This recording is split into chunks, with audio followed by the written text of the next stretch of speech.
Gaming Fix. I'm Frank, and today on the program, we're going to have an interview, and I'm going to look at his name because I just do not want to butcher it. And we're going to have an interview with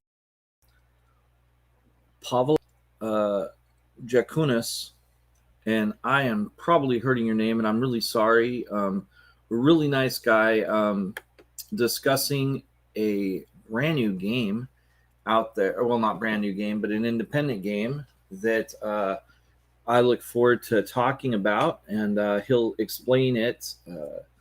It's hard for me to explain because it's a little bit complicated,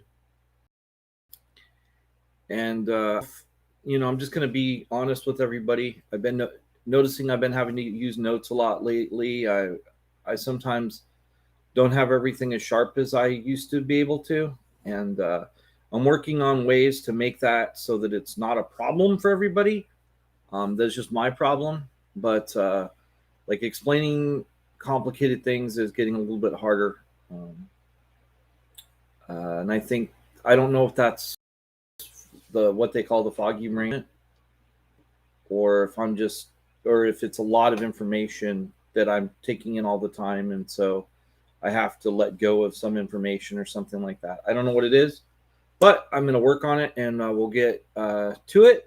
But let's get into how I got my game on. And of course, I played myself some Empire and Puzzles, as I tend to do.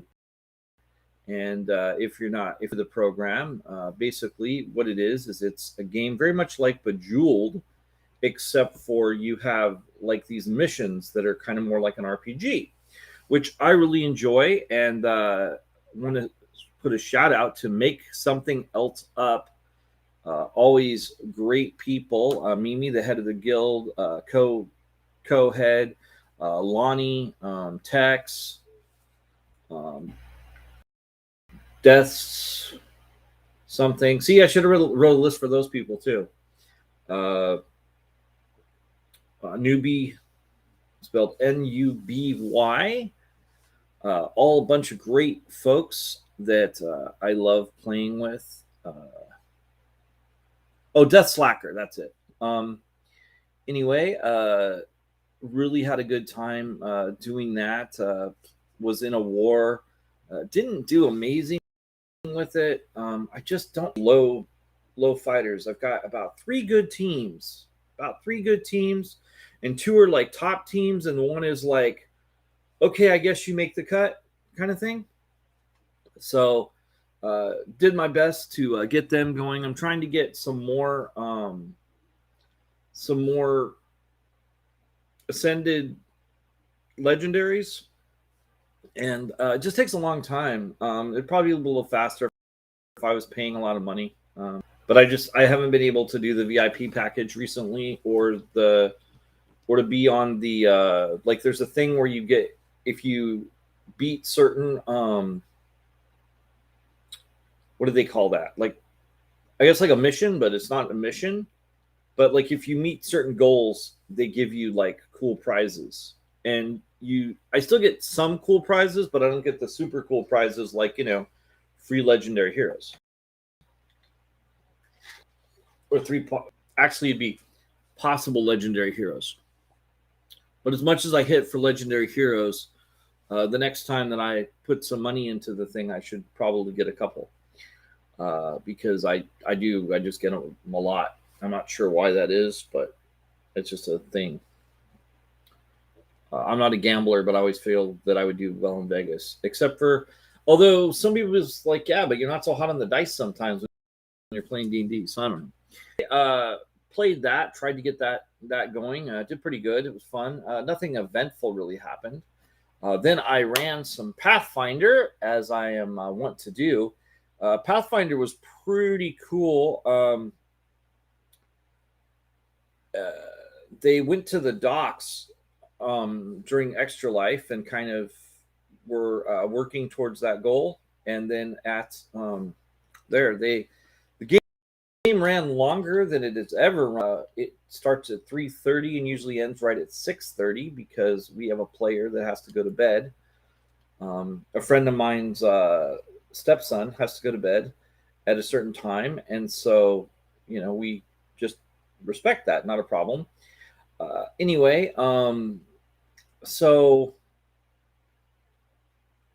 basically, what happened is I put together uh, a little encounter, and the encounter went into extra innings. Basically, the encounter was just these two giant octopuses were shaking the boat, and I realized that they weren't really gonna. If people didn't get in the water, it wasn't really gonna be that interesting. So then I was like, oh well, I'll just add some harpies. Well, I hadn't read the harpy thing, and so there's this thing with harpies. They are a CR4, which means that like a party level of, I think it's something like several 5 levels or 4. I don't know which way it goes, if it goes up or down, but basically that tells you what the party can take.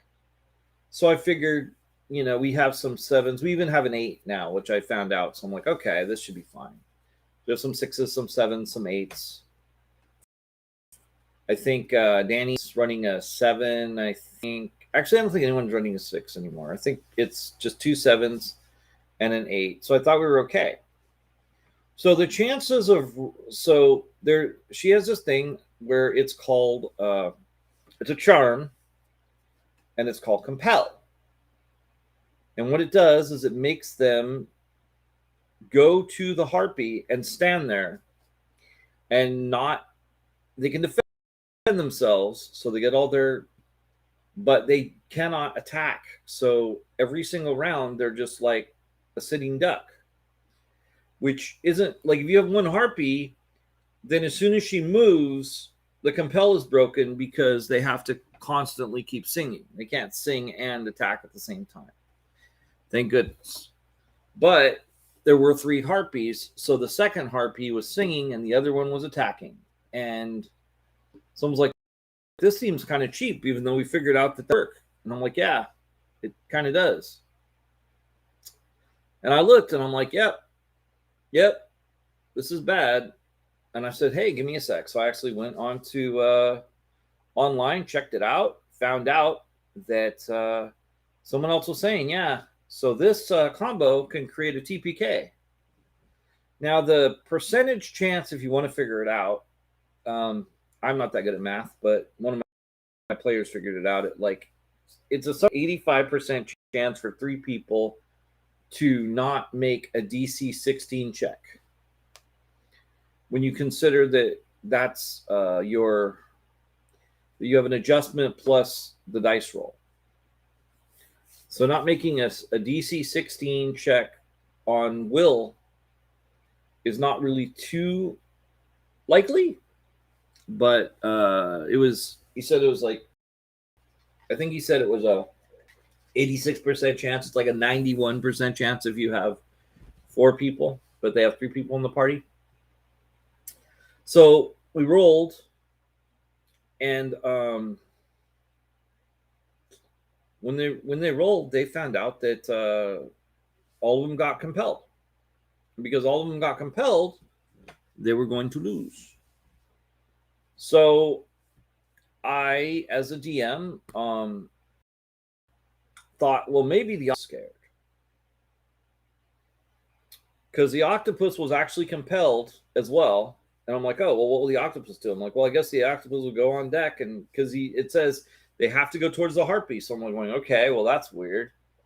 So the octopus climbed up the ship because they have climb.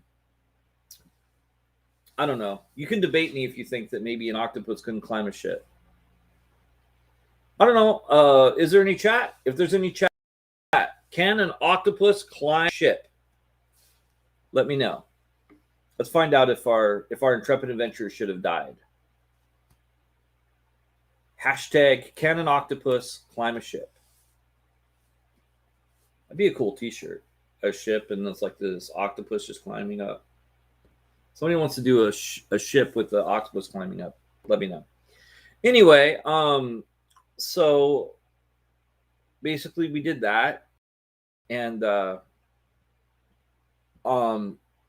luckily, as if by some kind of a magic thing, the octopus made his roll and did not get compelled again. So the octopus was mad because he's being pulled out of the water. So luckily, they then had a fourth hero by their side, the bad guy octopus. But it surprised me because I was like, there are some times where I was like, okay, well, so when you're doing your attack, you of course you want to make sure not puss. And they're like, oh no, that's not important. And I'm like, going, it's not. I'm pretty sure it is. Because with this octopus, I guess you want to deal with this harpy because it could miss the roll again. And there was a third harpy, and that harpy went out of the ship. Luckily, my player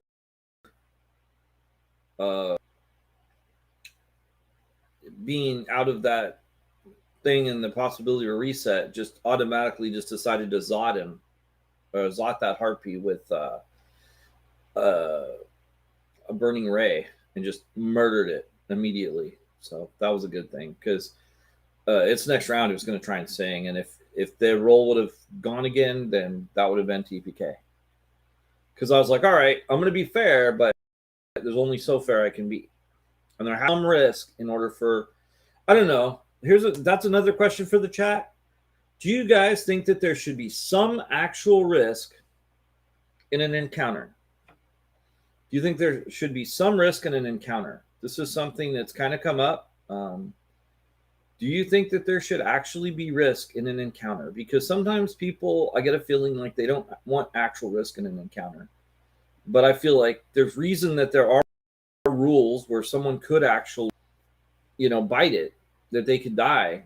And if that doesn't exist, then it's not really like you should have a feeling of it. But I'm just wondering, like, do you think that you should just feel like it, but there should never be risk in the encounter? That there should always be seatbelts on the ride and no chance of anybody dying? I mean, obviously, let me rephrase. No chance of their character dying, because obviously we don't want. That's what we're talking about.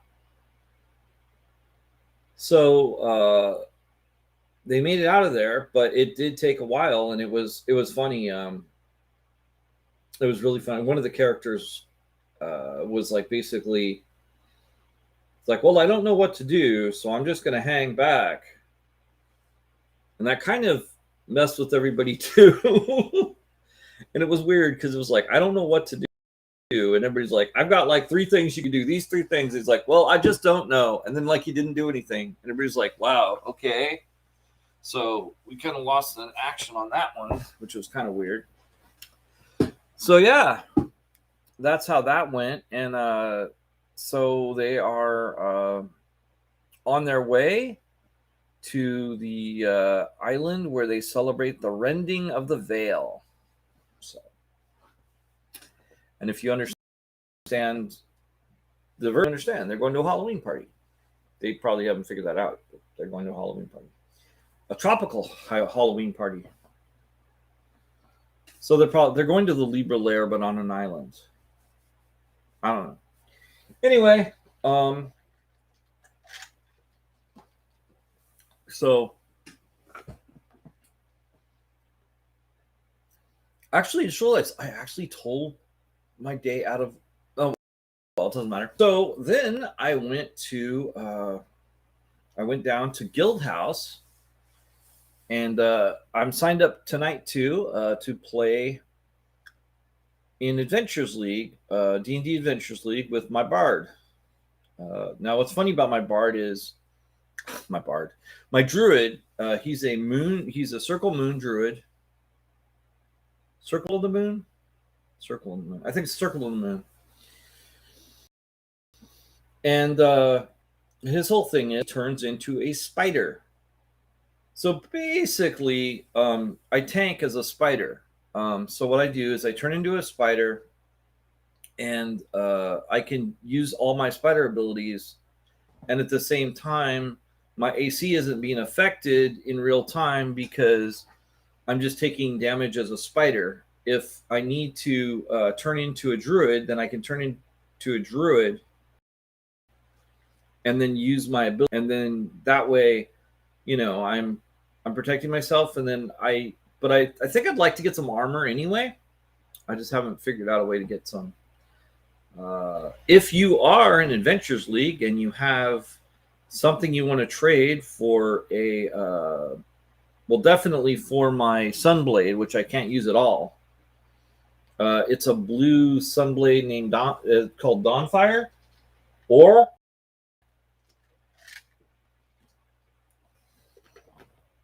my new weapon, which actually works, which is a Mace of Smiting. But I don't know if I'll use a mace, to be honest, because, like, for instance, last time I just used Call Lightning and just started twatting, just zodding the bad guy. And they weren't expecting me because I was a spider. And as soon as I was a spider, I just like changed and went zot. And then I found out that spell actually sticks around, so you can just keep casting it. Because I was going to cast something else, and they're like, "You sure you don't want to just use your lightning bolt?" And I'm like, "Oh, yeah, I'll still use Call Lightning, zot," and so that was pretty fun. I had a good time. I like Pepper. Pepper's a good DM. All the people at the guild house, nice. So I'm always trying to say nice things about us. Game starts at 6. If you're looking for a D&D game, then you can go on to Warhorn and look up Guildhouse. And I think there's 3 games going. I think mine might be full, but the other 2 games are not full. So it could be a fun time. Yeah. And I'm trying to think if I saw anything nerdy. Oh, yeah. I've been watching Star Trek Discovery on Paramount Plus. Paramount Plus is great. Only 2 problems I have with it. One, it doesn't work on my Wi-Fi at all. Right now, my TV's not working. I'm trying to fix that, but the company I have a big expense coming up, so I won't be able to get my TV probably until after Christmas or something like that, unless someone gives me a TV for Christmas, which would be amazing, but I doubt it. Or one of you great fans decides to kick me a TV, that would be amazing too. But I understand that probably won't happen. But what I've been watching during treatment is Discovery, and I really love Discovery. It starts out very weird if you've ever watched it. It's basically starts out in different dimensions or different times. Well, not times. It's like a different time and a different universe at the same time. And it tells this story that's just very, very intricate. And I thought it was really cool. Now I'm on season 3 where they're in the super future with their time ship. Like, you really have to watch it, but or not time ship, but spatial drive, where they can go anywhere they want with it. It's really cool. I love the way that their ship does that too, because it's like they go black alert, and then the top of the ship spins like a what are those called? I kind of want one of those too. Not a top. Well, it spins like a top. I guess we could use top, because I can't think of the other name of the. It's I can't think of what they're called, but they're have like a little ring, and then they have a central pin right here, and they spin. I know it sounds like I'm describing a top, but they also have like different accesses too. Anyway, so yeah, kind of like that, and it spins, and it's really cool. And it out of existence and then pops back to wherever it needs to go. So it can really go on any mission. it could give the Doctor a run for his money. So it's pretty cool. So I enjoyed watching that. That was really fun. I highly recommend that. Just had the Spider-Man No Way Home trailer drop. That was pretty cool to watch. I would recommend checking that out. Like it's got Doc Ock in it. It looks like it's going to have the Green Goblin in it. And I thought this was really cool. It looks like it's going to have the Sandman in it, which I've really thought that Sandman should have been the center character in Spider-Man 3 from Sam Raimi, because I felt like that character was really cool. And it would have dropped it back. You know, we're going to have all the crazy characters to just this one really good character. I think that would have been pretty cool. But instead, like, he's fighting with himself. And I can't remember who else. I think he's also fighting another. There's another enemy in there, and then there's Sandman. But I thought Sandman really should have been the focal point. That's my issue with Batman. With Batman Returns and just like all the Batmans before. Batman, I think, is really good because it's Batman versus the Joker. It's a one-on-one story, and I think that's really. I think it's a better story generally. Even though I know that there's a lot of comic books where you have team ups and stuff, but at the same time, I feel like for the motion picture, for the period of time that you're telling the story, that telling a story between two people is a lot more fluid and really, just better. So anyway, so that's how I got my game on. And if you're in the chat and you want to talk about how you got your game on, we'll be happy to talk to you as well. And I know I said we, but I'm used to it being we. And eventually it might be. Hopefully I'm going to get some guests and maybe even some hosts back at some point in time. That would be awesome. But until then, like I said, if you want to talk about how you chat, you can. And as far as, but today we're going to talk about something we don't talk about. Because I said we wouldn't discuss or cover, and that is Blizzard Entertainment Activision. And the reason that we decided that was because of the issue of them being guilty of a lot of sexual harassment and frat boy environment in Blizzard and in Activision. And so we've refrain from talking about if like there's anything like a new Diablo 2 expansion came out, or 3 or something like that, or anything that comes out from WoW, we don't really talk about, even though I think there was a release or something. But anyway, so Bobby Kotick is under fire because he knew about these allegedly knew about these sections, according to a lot of reports. And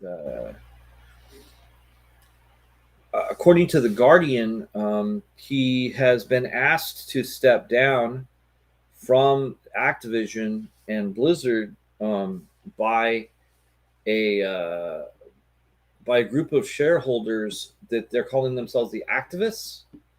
And there's also been a walkout from the Blizzard staff. Basically, they are not going to. They're not very accepting of this, so they want Kotick to resign and step down. Kotick previously had decreased the amount of money that he was going to be making from several $1 million, or not several. It's like something like $100+ million to $60,000 for his salary. But now, obviously, with what's come out, that's not enough. The woman that they asked to co-chair with Bobby has basically said that it's been like a lot of lip service and not a lot of change. So she's not too happy with this. So it looks like we're going to definitely have a changeover that's going to occur. And we will note of all of that, and definitely people know. Now, directly after this, I am going to play the game that we're going to discuss right after this interview, and not going to lie while you're listening to this interview. Feel free to talk, or feel free to drop anything you want in the chat, because I am going to be watching along with you. So this is the interview from, and I'm going to butcher his name again, and hopefully he doesn't get mad. But I've been told by him that his name is basically Paul, and he's with Utility for the Soul, which is a game based. The thing is, I can't remember what country, but it's based in. There was an artist that created a utility that was specifically designed as an art project to create a retreat to give solace to workers, and that's the best way I can explain it. But he explains it much better, and so I'm going to start that. And his name is I'm going to say it again, Pavlas Jaconis, and this is Utility for the Soul, and I'm going to start that right now.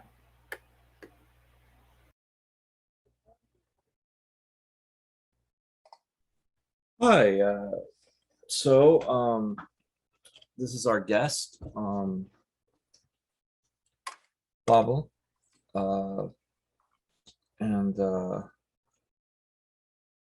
I know that your game was nominated on Indiecade, and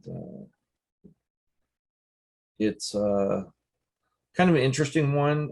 I guess from what I understand, it's based on a story, and at the same time, it's a relief for workers kind of thing. You want to explain that a little bit more? Yes, so the game is actually based on a Lithuanian American environment artist story, which she created in 1970s. And her name is Alexandra Kashuba, or Kasuba in English. And she was this specific kind of author who spent most of her life in the United States, but she was drafted actually to the United States during the Second World War. So she was born in Lithuania and then lived her whole life in New York. And at the end of the life, she even moved to her own built house in New Mexico. And so she experimented a lot with environments, and one of these experiments was in correlation with a group which originated in New York in 70s and 60s, and it was called Experiments in Art and Technology, and it joined these two fields, artists and technology people, together, and asked them to make some new creative experiments in general. And such an experiment by this author was a little story, which we also call a proposal called Utility for the Soul. And what does this proposal mean? It meant it was telling a story about a utopian place, and this place is called a retreat house, as such an environment where large corporations can send their overworked employees, and for them to rejuvenate, not in a physical term, let's say like we do in a spa or some sort of house in nature or other space, but in a more, let's say, metaphysical way, where the environment, she was interested in this, where the environment itself would make these workers relieve the stress and make their mind anew. So and the idea was that to make this possible with the help of regular elements, and those elements are wind, water, fire, and earth, and that's why each of the level of the story is themed according to some kind of element, because those elements are active in those areas, and they are the main reasons and the main things which should rejuvenate at that moment. So it's a deep topic, and you can, the player or the reader or the visitor to, let's say, exhibitions of the author can interpret it into many ways, but it's up for a larger discussion, and let's say, I can repeat myself, this story was written 50 years ago, and it's still more relevant than ever, because the corporations just got bigger, bolder, and more engrossing in our lives. But yeah, and I would encourage to check if this topic and the stories make you interesting in that, to research more into the author, and that was also the part of our the reason of our game, to spread the ideas and make the author more notable. So that's a long answer. Okay, cool. So I'm trying to understand. So this game is designed for like employees to kind of get for obviously for them to be retreat and that kind of thing. So does that mean that you, as far as your end customer, that you've contacted a lot of corporations for them to have access to the game, or how have you done that? Well, also our game is based on the story, as I mentioned, and we have the original booklet which was produced. So the author created a proposal, and it was too utopian for that time to be built, and so she put everything into a little booklet, and it was re-released many times, and the latest edition found its way to our hands, and we got fascinated by that book. And in general, we adapted the contents of the book into the game, and that means we used the original text, we used some we used the original graphics and animated it, and also, interestingly, as I mentioned, why do we call it a proposal?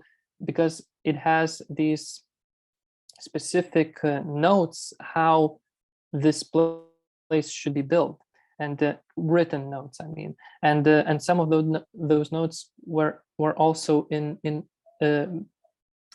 let's say, showcasing what kind of audio should play at some intervals, and that made for our music composer a lot more, let's say, clear what kind of music should be played where. So in general, it was an adaptation of a book, of a story, and making it interactive.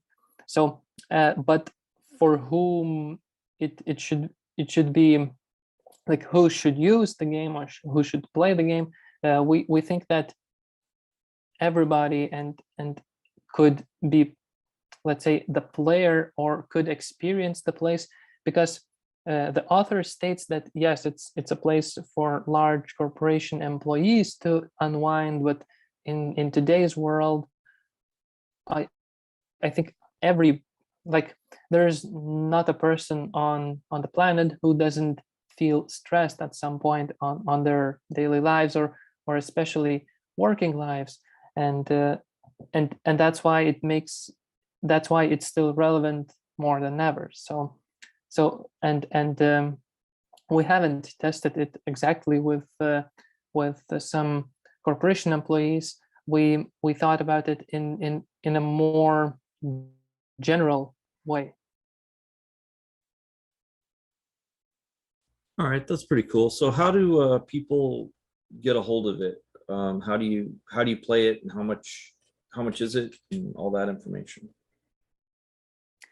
Well, the game is free for everybody to download because it was a collaboration with the museum and the National Gallery of Lithuania, which hosted an exhibition of this author during the spring of 2021 of this year. And we positioned our game as a part of that exhibition. So that's why the game is like a additional element to that exhibition, which was showcasing the whole creations of the author's life, and that's why it can be seen as also an educational material. That's why it's free, and the game is available on mobile, so iOS and Android, and also we have made it possible to be played on Windows PC. And to be more specific, the game, as I mentioned, it was originally intended to be used in exhibition. So that's why we originally created the game for an iPad or a tablet of some other kind, because we were considering the possibilities of showcasing it in real museum space. So we thought about the ease of use, so that's why touchscreen came to our mind, and we thought about the optimal size so that it would not be too small for all sorts of people who would come to the exhibition. So that's why we chose the biggest touch screen we could get, so widely available, of course. So that's why we were originally intending to go with some kind of tablets, but then also COVID created some havoc, and no element could be touched, even if it was supposed to inside the museum. So that's why we kind of made it available for larger public to go to the exhibition, to see everything, and then download the game after the exhibition, like taking out a piece of that author with you, and being able to have it everywhere. Okay, and as far as the exhibition, is that available online? Like, can people visit it virtually or anything like that?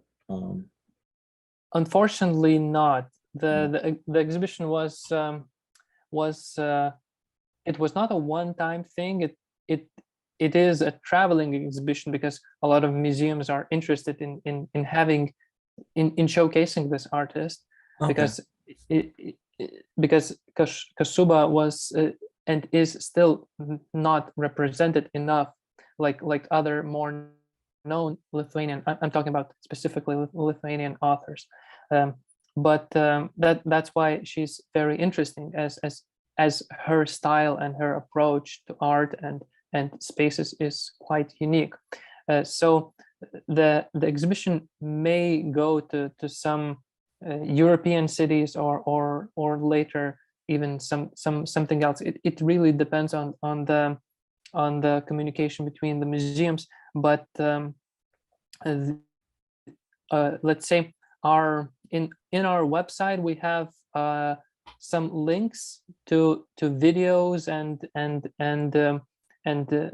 photographs made during the exhibition. So it is possible to trace these things in the main website of the game. But to add to this point, what we found out after the exhibition is that the game at the beginning was just a small part of the whole experience of exhibition, but after it ended and was no longer available for the public, our game became the exhibition and became the only thing talking about the author and still being active always. Right. That makes sense. So let me ask you a couple questions about yourself. Like, how did you get into game design and gaming in the first place? Yeah, the road was varied, but I think mostly it happened due to game jams and global game jam and local game jams and hackathons, because before I think there, let's say, game development is one of those things which doesn't come like first thing to your mind when oh, okay, I can do this. It seems somehow overworldly, and I really like somehow this the thing I read from one article that you may know. I think one of the housers from Rockstar Games was saying somebody asked them, why do you still keep making these experiences like 20 or more years later, and their answer was, because it still feels like magic.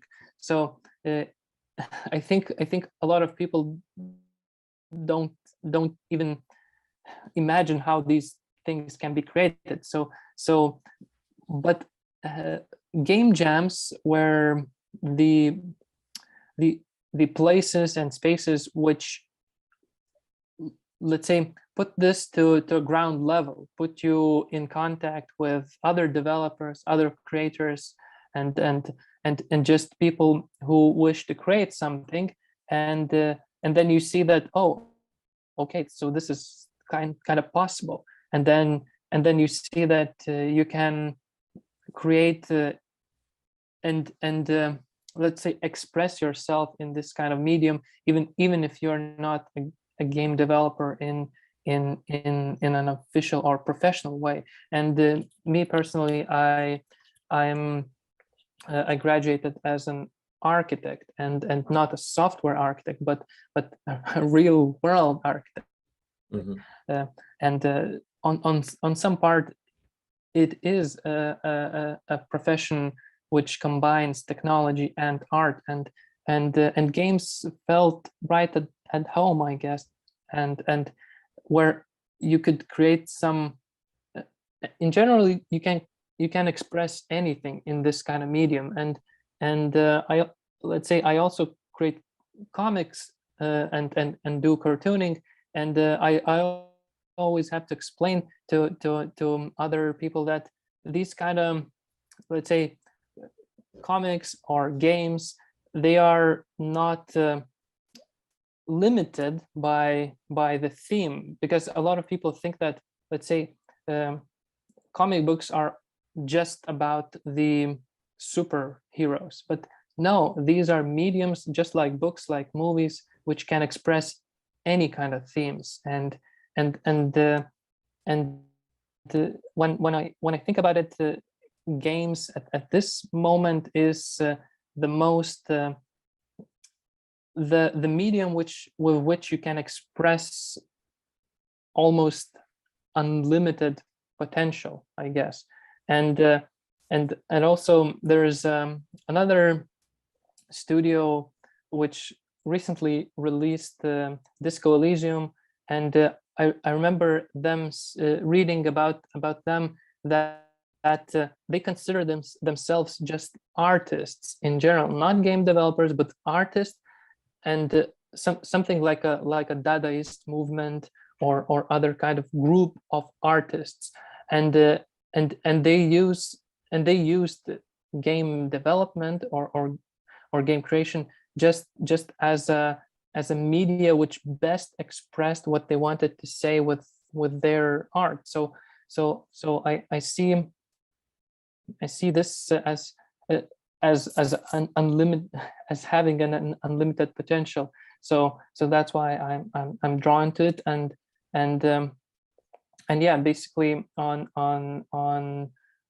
these kind of game jams, I found out my team, and we stuck together and went on from that. So it's all from ground zero, I guess.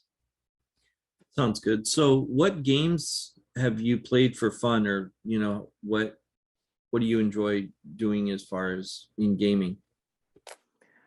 Yeah, I think I could mention a very long list, because as we know, every day we have more and more experiences, and they're growing like exponentially. It's crazy how many new things you can find on itch.io, and not even talking about Steam or other places. But I think at the beginning, I was when I was younger, I think smaller, I was of course playing mostly, let's say, AAA, but more and more, I think I'm playing only indie games, because on one part they're more accessible on time scale, and you don't need 200 hours or more to experience something. And at some point, like, I love, let's say, Red Dead Redemption 2, but it feels like going to work. Like, you need to dedicate your time to experience that, and it takes forever. And but lately I'm just all in for indie and story based games, let's say. That's where I see more meaning, when you can I never play these kind of like Fortnite or other games where I just I see them as repetitive, and I don't see a point in that. Yes, I see that some people are competitive in a way, but I was always for single player experience. And to name a few games, I fell in love with Night in the Woods, with the story, with the themes, with just a general package, and sometimes it clicks. For example, it clicked also in Kentucky Route Zero. I'm completely fascinated by the mysterious Americana in that game. It's visually striking. It's culturally interesting, and it has this kind of feeling that you kind of and I kind of evaluate art by this medium, by this meter. It's when you really enjoy, you really like the thing, but you cannot grasp what is that makes it great, and that's like a secret sauce behind. And it seems like these kind of games, like Kentucky Route Zero, really has that something behind the screen which makes it more alive than other games. And such kind of experiences. Lately, I at this moment, I'm playing another game called Oxenfree, and it also fascinated me by its audio quality, and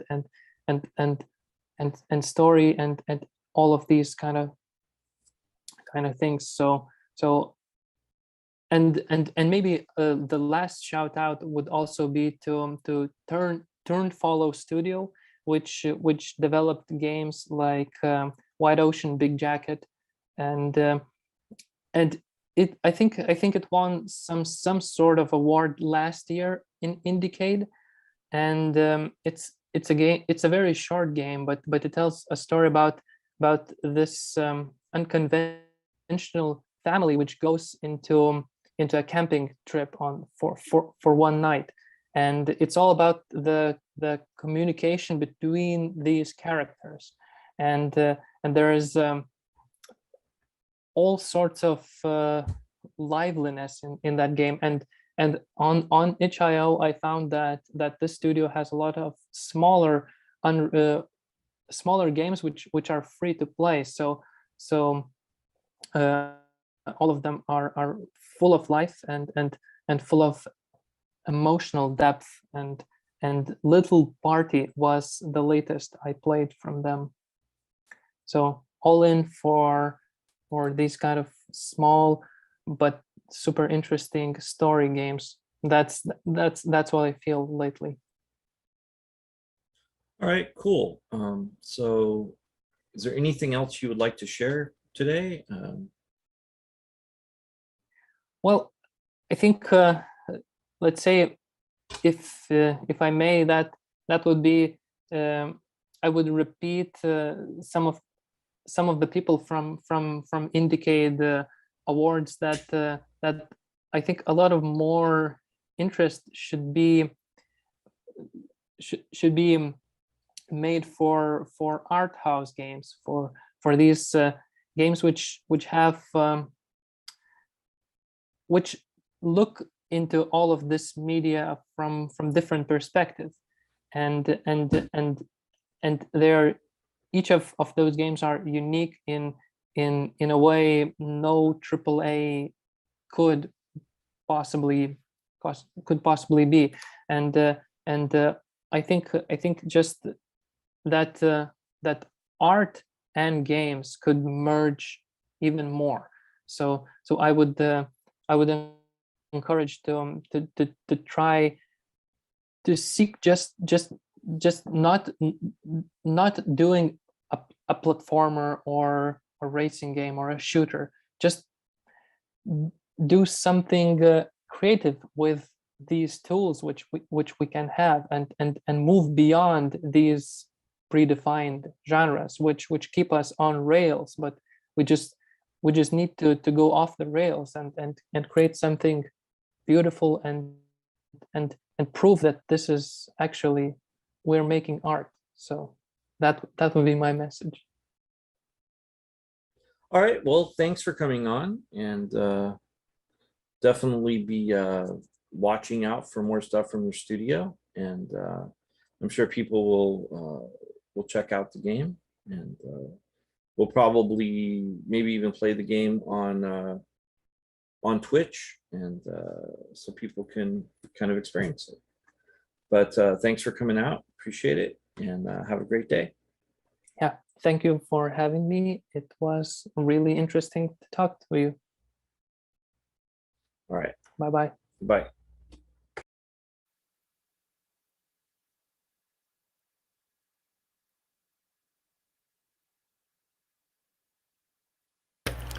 It helps if I turn the mic on.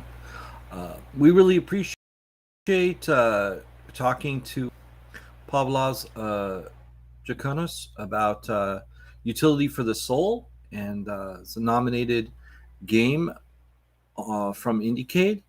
And we're still trying to see if we can get more people from Indiecade to come on the show. And hopefully we can. But we're definitely going to play Utility of the Soul after right after this on Twitch. So definitely stay tuned.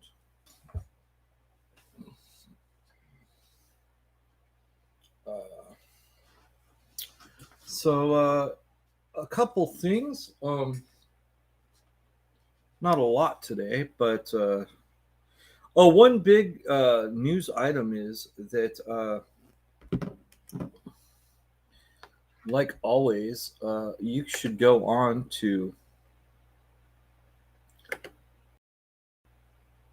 TeePublic, and if you go onto TeePublic, you can get one of these really fancy shirts right here. This is basically the our original logo, and then we have the other logo with the torch with green writing and all that, as well as we also have some other really cool designs. One thing that's really cool this weekend, all the way until the 21st, is on TeePublic. I'm checking to make sure because I don't want to tell you that something is the case if it's not. But I believe it is all the way to the 21st. There is a sale. It's taking a minute here. Let's get rid of the Twitch, probably holding it up a bit. Yeah, it's t-shirts are right now starting at $14, and so $14 with the 35% off site wide. So definitely go in there, help us out, go to TeePublic. Thanks, we really appreciate it. And also, want to let people know. I'm going to leave this link a little bit of time just so people get an idea that that's so that they can take advantage of that sale, especially with Christmas coming up, holidays coming up, birthdays always. Get a nice t-shirt for your favorite geek, gamer, nerd, whatever. Eventually, we'll even have some of like our philosophy shirts, some wrestling shirts. So we're curating, and we're also making some new shirts. The new shirts are taking a little bit of time because I've had like a lot of things I just need to take care of. So we should get some in pretty soon. I'll let people know when the new shirts are in. Maybe we'll have something like, should an octopus be able to climb a ship? I don't know. Like I said, if you're in the chat and you have some thoughts on that, let us know. We'd love to hear. We had Roll20Con, which I actually didn't attend, but it's always a good time. It's real simple. You just sign up for Roll20, and then you just find games, and most of them are free or charged. There's some specialty games that are put on by Roll20 that are like that you are able to participate in as well.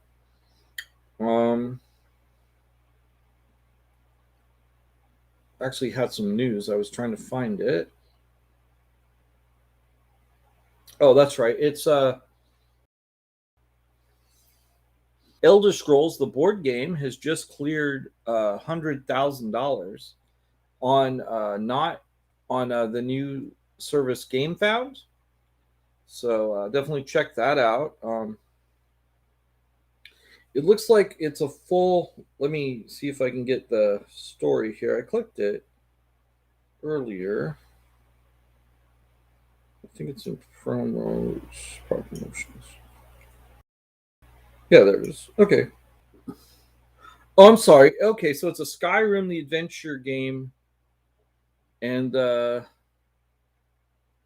an adventure game. So I don't know. Oh, so there's alternate character miniatures. A male Nord, a male Imperial, female Awesomer, female Kadjit, female Altmer, female Dunmar, male Bosmer, female Redguard, female Agorian, male Breton. Ghost of the Blades, ghostly versions of the 6 base game heroes, mini campaigns, monster miniatures. Sounds really cool. Like I would totally get into this. My friend Greg, he really likes to buy those type of games. I would really like a nice chunky board game with nice big pieces. I just haven't got one yet. It's a account thing, really, to be honest with you. I'm still trying to make my TV work. So that's gonna take precedence at the time. Let's see if there's anything fun to talk about. You know what? I don't think there is. I think that but what you should do is in about 15 minutes and to Twitch, and I will be playing Utility for the Soul. And I don't think it's a complicated game. It might be a one and done, but should be kind of neat to check out. So come right back here. I'll be playing Utility for the Soul. Thank you for watching Gaming Fixx Live. I've been Frank. Or maybe I'm getting too. Bye, everybody.